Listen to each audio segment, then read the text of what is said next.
नमस्कार. तर आजच्या व्हिडिओमध्ये आपण मनाचे श्लोक मधील एक श्लोक जाणून घेणार आहोत. नको रे मना द्रव्य ते पुढिलांचे, अति स्वार्थ बुद्धी नरे पाप साचे, घडे भोगणे पाप ते कर्म खोटे, न होता म्हणा सारिखे दुःख मोठे. जय जय रघुवीर समर्थ. श्रीराम समर्थ. आता ह्यात खूप छान असं समर्थ मुनींनी या मनाचा श्लोक दिलेला आहे. काय सांगितले बघा, तर परद्रव्याची अभिलाषा आपल्याला अजिबात करायची नाही. परद्रव्याची म्हणजे नक्की कसली हो? तर परद्रव्य म्हणजे असं द्रव्य की जे इतरांकडे आहे आणि ते माझ्याकडेही पाहिजे अशी जी अभिलाषा असते. प्रत्येकाला बघा, सगळ्यांनाच माहिती आहे, एखाद्याकडे एखादी गोष्ट असेल तर आपल्याला देखील ती हवीशी वाटावी लागते ना हवीशी. बऱ्याच साऱ्या गोष्टी आहेत अशा की ज्याची आसक्ती आपल्यामध्ये ती निर्माण होते. म्हणून इथे समर्थ मौलींनी काय सांगितले की परद्रव्याची अभिलाषा तू अजिबात करू नकोस.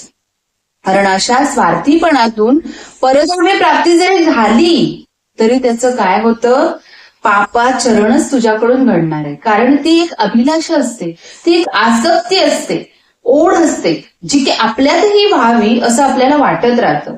आणि असे कर्म जे आहे ते खोटा धर्म आहे. हा काय आहे? खोटा धर्म आहे. आणि त्याची फळे आपल्याला भोगावीच लागतात. जी गोष्ट आपण ओढून ताणून अगदी दुसऱ्यांकडून अगदी ओरबाडून ज्यावेळी घेतो, जे तुम्हाला तुमच्या कर्मामध्ये तुमच्या प्रारब्धामध्ये ज्या गोष्टी लिहिलेल्या आहेत त्या तुम्हाला मिळणारच, पण ज्या तुमच्या प्रारब्धामध्ये नाहीयेत आणि त्याची अपेक्षा तुम्ही सतत करत राहिला तर त्याची जी कर्माची फळं आहेत ती भोगावीच लागणार आहे. आणि समजा मनासारखे नाही घडले तर दुःख तर येणारच आहे. दुःखाची पाळी तर येणार नाही. बघा काय सांगितलं समर्थ मौलींनी, माणसाने कसं असावं तर निस्वार्थी असावं. आपलं जे जीवन आहे ते अगदी व्यवस्थित पद्धतीने आपल्याला जगता आलं पाहिजे. माणसानं पूर्णपणे निस्वार्थी असावं. बघा, स्वार्थ त्यागी पुरुषाला आपल्या भारतीय संस्कृतीत खूप उच्च स्थान दिलेलं आहे. कारण ज्यानं पूर्णपणे सगळ्या स्वार्थांचा त्याग केलेला असतो. आणि समर्थ आपल्याला या श्लोकामध्ये स्वार्थ सोडण्याचा आदेश देत आहे. बघा, हा श्लोक 9वाच आहे, पण या श्लोकामध्ये आपल्याला समर्थ मौली काय सांगतात की आपल्याला पूर्णपणे स्वार्थाचा त्याग करायचा. पण आपल्याला हा स्वार्थ हा शब्द तर प्रकरणाने जाणून घेतला पाहिजे आहे ना.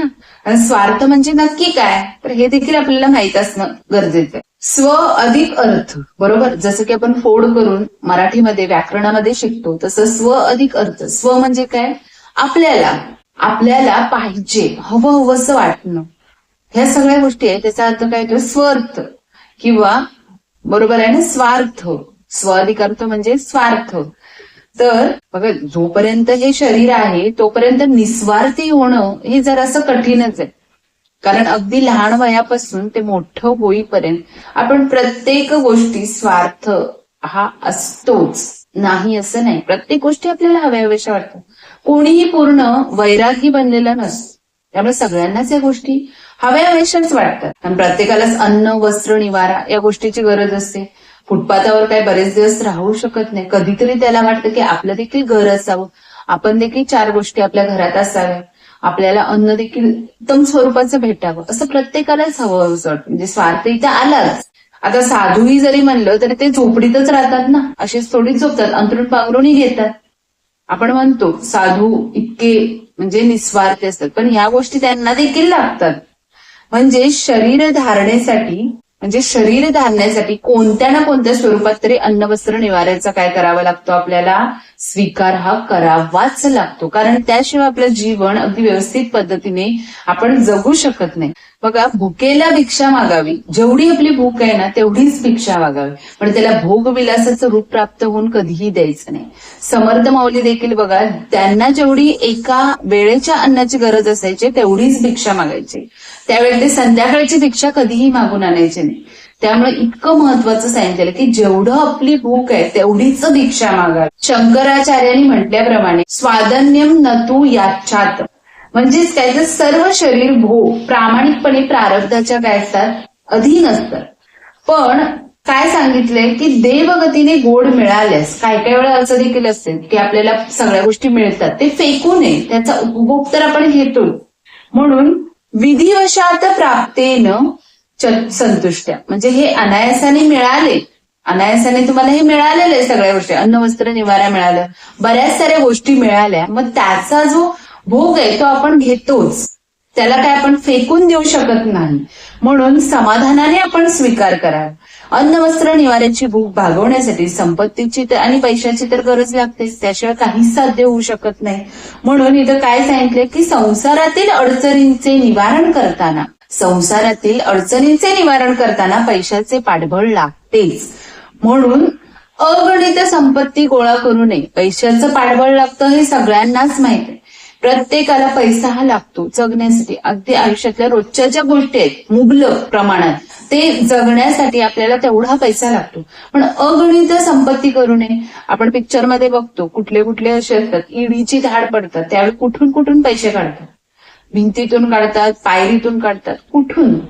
मग एवढ्या अगणित संपत्तीचा उपयोग काय, जे तुम्हाला अगदी लपवून ठेवावं लागतंय, त्या संपत्तीचा तुम्हाला उपयोगच काय आहे बरं? आहे का काही उपयोग? तो तुम्हाला लपवून ठेवावा लागतो आणि ज्यावेळी कधी त्याची गरज पडेल ते फोडून काढावं लागतं. मग अशा अगणित संपत्तीचा काहीही कधीही उपयोग होत नाही, कारण ते नश्वर आहे, ते कायमस्वरूपी. त्याची भूक केवढी, जेवढी आपल्याला गरज आहे तेवढीच. म्हणून इथं काय सांगितलंय, या एका शब्दातून समर्थ मौलींनी काय सांगितलंय बघा, की समर्थ म्हणतात नको रे म्हणा द्रव्य ते पुढीलांचे. या पुढीलांचे मध्ये दोन अर्थ दिलेले आहेत समर्थ मौलींनी. स्वतःला पाहिजे म्हणून दुसऱ्यांकडून ते ओरबडून घ्यायचं. अरे तुम्हाला जेवढा उपभोग घ्यायचा तो घ्या ना, ते पुढच्या गोष्टी पुढे बघतील, त्यांचं त्याने ती संपत्ती कमवतील. म्हणून इथं हे समर्थ मौलींनी या दोन गोष्टी सांगितल्या. मग या एका शब्दातून कशाचं झालेलं आहे, स्वार्थी वृत्तीचा, लोभीपणाचा, धनसंचयाचा निषेध समर्थ मौलींनी इथे व्यक्त केलेला आहे. अशा वृत्तीचा अतिस्वार्थ बुद्धी नरे पाप सांचे. काय सांगितले, अतिस्वार्थ बुद्धी नरे पाप साचे. अतिस्वार्थ बुद्धी आपल्याकडे कधीही असता कामा नये. म्हणून समृद्धी ऐश्वर्य सरळपणानेच एखाद्याला मिळते, बरोबर. लाच लबाडी तस्करीने संपत्ती तर मिळते, पण ते अतिस्वार्थी असतात आणि ती कधी ना कधीतरी त्यांच्याकडून हिसकावून घेतली जाते. म्हणून जन्माचे पाप पुढच्या जन्मी, या जन्माचे जे काही पाप आपण केलेलं असेल ते पुढच्या जन्मी आपल्याला भोगावेच लागते आणि पापामुळेच त्या भोगाचा जन्म होतो. पाप आपण केलेला आहे ना, म्हणूनच पुढचा जन्म येतो. तो भोग शारीरिक, मानसिक, वैयक्तिक, कौटुंबिक दुःखाच्या स्वरूपात असतो, कुठल्याही स्वरूपात तो येऊ शकतो. म्हणूनच समर्थ माऊली म्हणतात घडे भोगणे पाप ते कर्म खोटे.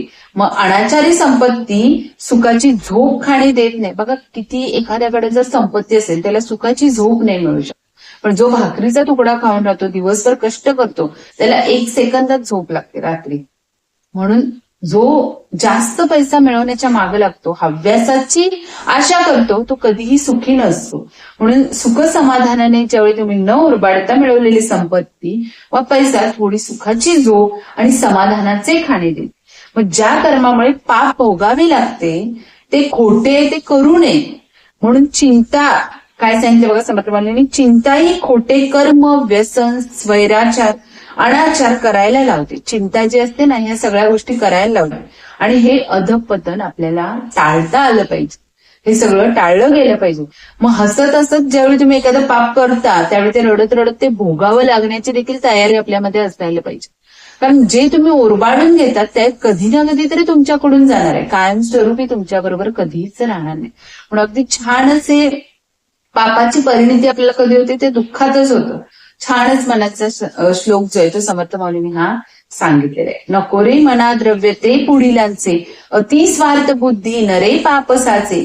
घडे भोगणे पाप ते कर्म खोटे, न होता मना सारखे दुःख मोठे. बरोबर. त्यामुळे ही गोष्ट, हे दुःख आपल्याला भोगावंच लागतं ज्यावेळी आपण ओरबाडून सगळ्या गोष्टी घेत असतो.